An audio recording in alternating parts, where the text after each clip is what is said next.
हम Orangi town 10 number में Rabbi colony main road UC 20 chairman Jameel Sariq साहब जो कि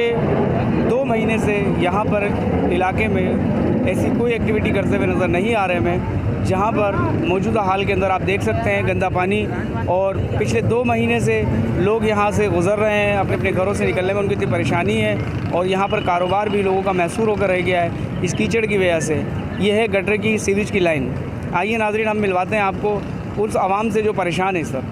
इधर ये गोश्त की दुकान है, सुबह 2 घंटे लगाए, इधर ये मलबा डाला है, नमाज़ी ग्राहक आ ही नहीं सकते, नया ग्राहक तो आ ही नहीं रहा, लेडीज़ें बड़ी मुश्किलों से आ रही हैं, बच्चों को परेशान। तो ये वो 10 नंबर मार्केट चला ये पानी गया हुआ है, कम से कम जो है ना 50-60 दुकानदार जो है ना परेशान है एक गटर की वजह से। यूसी का जा रहे हैं, अभी कैसा फील करेंगे ख़रीदने के अंदर, मतलब ये सारी गंदगी है, मतलब तो इसके लिए लाइन का होना ज़रूरी है, मतलब लाइन डलना बहुत अहम ज़रूरी है। तो इसके लिए प्यारे भाई हम सबको एक होके एक आवाज़ के अंदर